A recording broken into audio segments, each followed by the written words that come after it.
नमस्कार दोस्तों, स्वागत है आपका आज के मुख्य समाचार में। लेकिन खबर में आगे बढ़ने से पहले अगर आप भी प्रधानमंत्री मोदी के साथ हैं और अगर आपको भी ऐसा लगता है कि मोदी है तो मुमकिन है, तो आप अभी इस वीडियो को लाइक कीजिए और इस लाल बटन को दबाकर चैनल को फ्री में सब्सक्राइब करके घंटी बजाइए।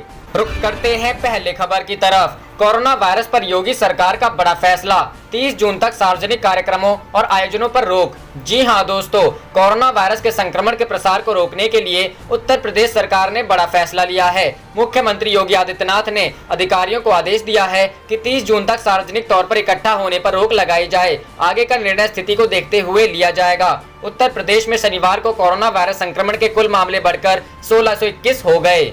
रुख करते हैं अगली खबर की तरफ। गृह मंत्रालय का आदेश, शराब की दुकान, शॉपिंग मॉल नहीं खुलेंगे, इन दुकानों को खोलने की इजाजत। जी हां दोस्तों, केंद्र सरकार ने लॉकडाउन के दौरान दुकानें खोलने की इजाजत दी है। इसे लेकर गृह मंत्रालय ने शनिवार को स्पष्टीकरण जारी किया है। मंत्रालय ने स्पष्ट किया है कि किन दुकानों पर बंदी जारी रहेगी और किन्हें खोला जा सकेगा। मंत्रालय ने कहा कि ग्रामीण इलाकों में शॉपिंग मॉल की दुकानों को छोड़कर सभी दुकानें खुलेंगी। वहीं शहरों क्षेत्रों में सभी स्टैंड अलोन दुकानों, पड़ोस की दुकानों और आवासीय परिसरों में स्थित दुकानों को खोलने की अनुमति है। आदेश में कहा गया है कि बाजार में स्थित दुकानों, मार्केट कॉम्प्लेक्स और शॉपिंग मॉल को खोलने की इजाजत नहीं है।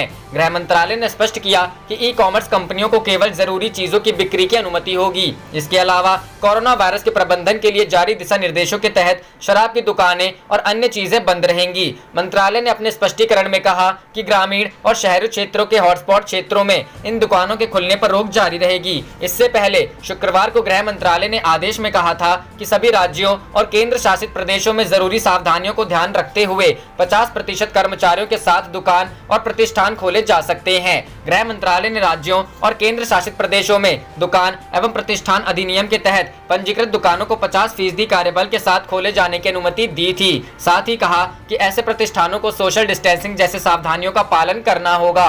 साथ ही MHA की तरफ से कहा गया है कि यह आदेश कंटेनमेंट जोन में लागू नहीं होगा।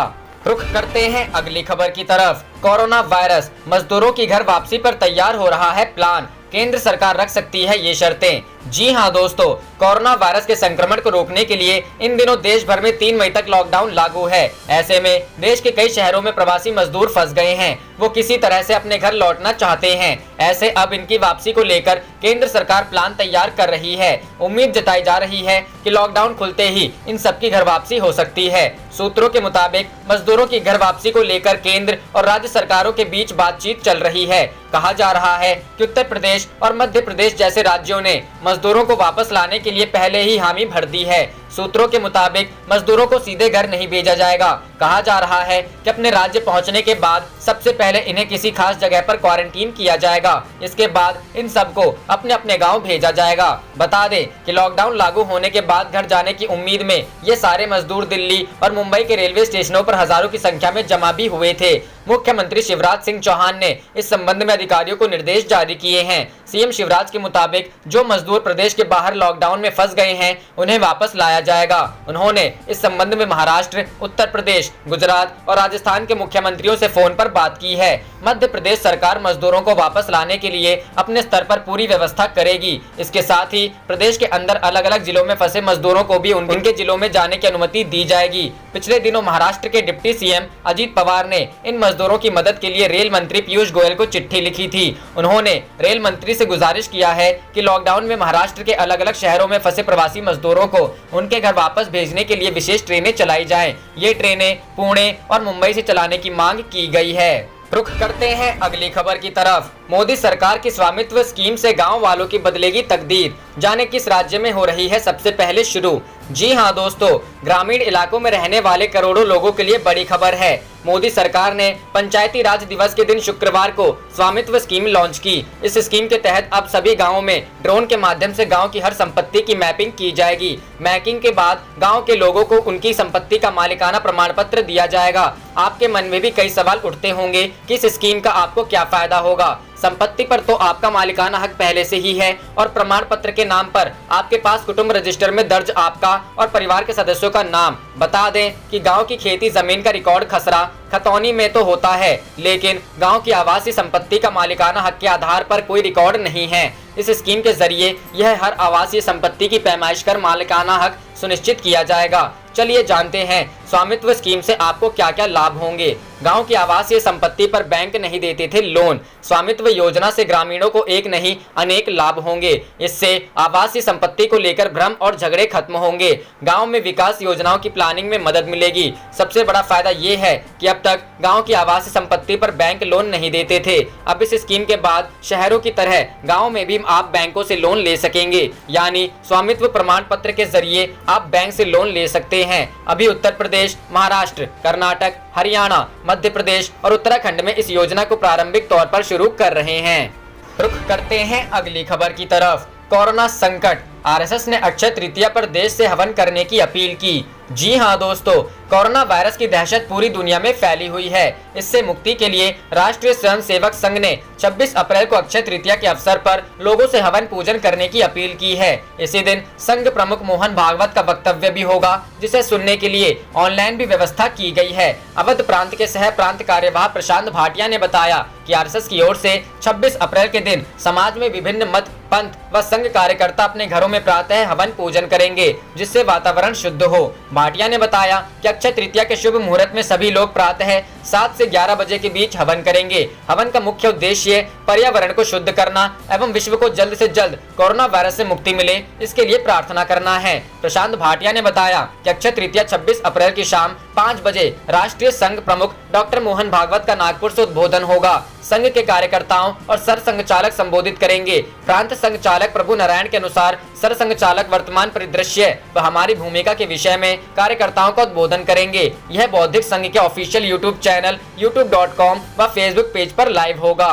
रुख करते हैं अगली खबर की तरफ। योगी सरकार का बड़ा फैसला, दूसरे राज्यों में फंसे मजदूरों को लाने की तैयारी। जी हां दोस्तों, उत्तर प्रदेश की योगी सरकार दूसरे राज्यों में 14 दिन का क्वारंटीन पूरा कर चुके मजदूरों को वापस लाने की तैयारी में है। प्रदेश सरकार दूसरे राज्यों में फंसे मजदूरों को चरणबद्ध तरीके से वापस लाएगी। इसके लिए कार्य योजना बनाने को योगी सरकार ने मंजूरी दी है। मुख्यमंत्री योगी आदित्यनाथ ने शुक्रवार को कोविड-19 पर हुई मीटिंग के बाद कहा कि एक कार्य योजना तैयार की जाए, जिसमें दूसरे राज्यों में फंसे हुए मजदूरों की चेकिंग और टेस्टिंग करने की योजना बने और फिर प्रदेश की सीमा में आने के बाद उत्तर प्रदेश सरकार उन मजदूरों को उनके जिलों तक अपनी बसों के माध्यम से पहुंचाएगी। बता दें कि आज तक इस सिलसिले में एक खबर पहले ही कर चुका है। बता दें कि कोरोना संक्रमण से निपटने के लिए देश भर में लगाए गए लॉकडाउन के बीच अलग अलग राज्यों में मजदूर फंसे हुए हैं। ये प्रवासी मजदूर लगातार अपने घर वापस जाने की मांग कर रहे हैं। राजस्थान के कोटा में फंसे बच्चों को वापस लाए जाने के बाद प्रवासी मजदूरों को वापस उनके राज्यों में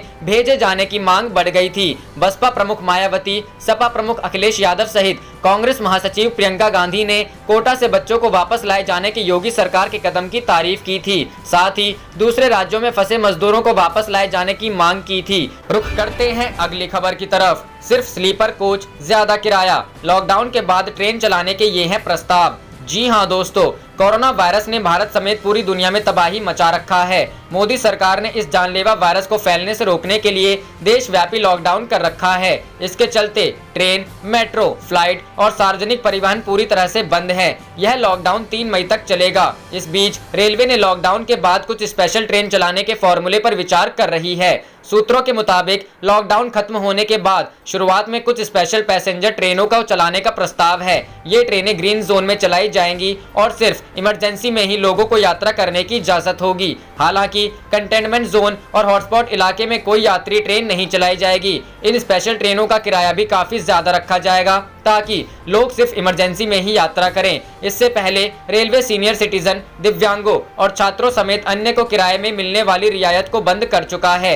रेलवे की कोशिश है कि जब तक कोरोना वायरस पूरी तरह खत्म नहीं हो जाता है तब तक कम से कम लोगों ही यात्रा करें। प्रस्ताव के मुताबिक शुरुआत में सिर्फ स्लीपर ट्रेन ही चलाई जा सकती हैं। एसी कोच और जनरल कोच वाली ट्रेनें नहीं चलाई जाएंगी। इन ट्रेनों में मिडिल बर्थ को भी हटा दिया गया है। जिन लोगों का टिकट कंफर्म होगा वो लोग ही यात्रा कर पाएंगे। टिकट कंफर्म नहीं होने पर यात्रा करने की इजाजत नहीं होगी। इस दौरान सोशल डिस्टेंसिंग का पूरा ख्याल रखा जाएगा। रेलवे ने कोरोना वायरस से निपटने के लिए 5000 आइसोलेशन बेड भी बनाए हैं। वहीं लॉकडाउन के दौरान सभी यात्री ट्रेन के आवागमन ठप्प होने के बावजूद रेलवे ने आवश्यक वस्तुओं के परिवहन से करोड़ों रुपए की कमाई की है। रेलवे लॉकडाउन में स्पेशल पार्सल ट्रेन चला रहा ताकि रोजमर्रा की आवश्यकताओं को आसानी से पूरा किया जा सके। रेल मंत्रालय के एक वरिष्ठ अधिकारी के मुताबिक स्पेशल पार्सल वैन को ई कॉमर्स संस्थाओं और राज्य सरकारों सहित अन्य ग्राहकों द्वारा बड़े पैमाने पर परिवहन के लिए उपलब्ध कराया गया था।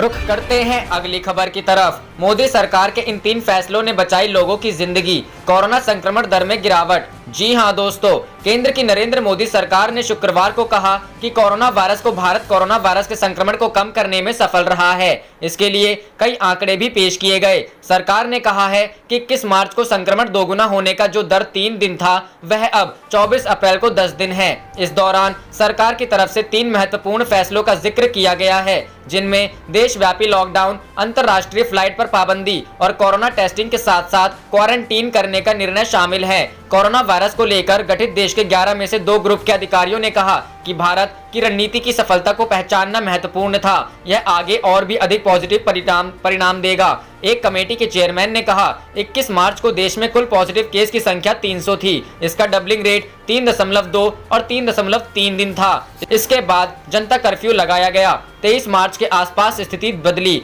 डबलिंग रेट बढ़कर 5 दिन पर पहुंच गया। 6 अप्रैल के बाद यह बढ़कर 10 दिन हो गया है। यह लॉकडाउन का परिणाम था। उन्होंने कहा कि लॉकडाउन ने भारत में लोगों की जान बचाने का काम किया है।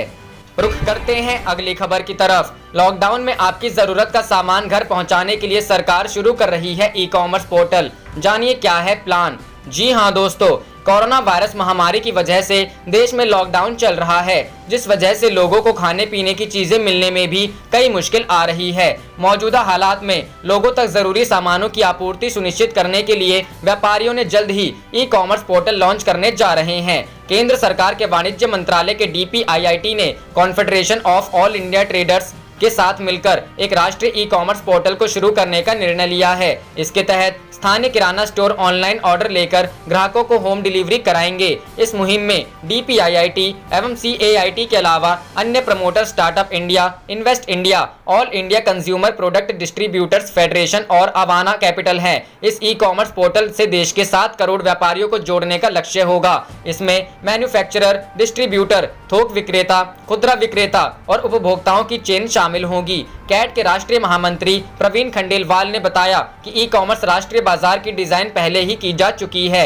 मौजूदा कोविड-19 संकट के तहत इस राष्ट्रीय मार्केट प्लेस ने देश के विभिन्न शहरों में आवश्यक वस्तुओं की आपूर्ति सुनिश्चित करने में पहले से ही महत्वपूर्ण भूमिका निभाई है। उन्होंने कहा कि यह ई कॉमर्स बाजार व्यापारियों के द्वारा और देश के व्यापारियों और उपभोक्ताओं के लिए होगा, जिसमें सरकार के सभी कानूनों और नियमों का पालन किया जाएगा। यह डिजिटल इंडिया और डिजिटल भुगतान के मद्देनजर एक अहम कदम है। इसके जरिए अभी तक परंपरागत रूप से व्यापार कर रहे व्यापारियों को ई कॉमर्स एवं डिजिटल भुगतान से जोड़ा जाएगा।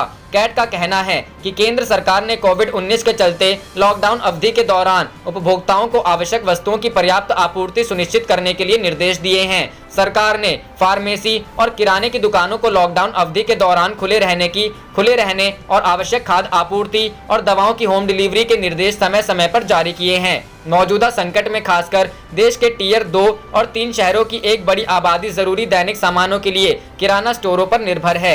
इस स्थिति से उबरने के लिए राष्ट्रीय ई कॉमर्स मार्केट प्लेस को शुरू करने के उद्देश्य के साथ DPIIT एवं CAIT द्वारा इस आवश्यक पहल को शुरू किया गया है। रुख करते हैं अगली खबर की तरफ। कोरोना संकट के बीच शैक्षणिक संस्थानों में फीस बढ़ोतरी के प्रस्तावों को सरकार ले सकती है वापस। जी हां दोस्तों, कोरोना संकट के बीच छात्रों तक हर तरीके से मदद पहुंचाने में जुटी सरकार अब उन्हें इस साल से फीस पर पड़ने वाले अतिरिक्त बोझ से राहत दे सकती है। IIT समेत सभी शैक्षणिक संस्थानों में फीस बढ़ोतरी के प्रस्ताव वापस लिए जा सकते हैं। मानव संसाधन विकास मंत्रालय ने IIT और IIIT सहित ऐसे सभी संस्थानों में फीस बढ़ोतरी के प्रस्तावों की समीक्षा शुरू कर दी है। इनमें इस साल से M.Tech की फीस में होने वाली बढ़ोतरी का प्रस्ताव भी शामिल है।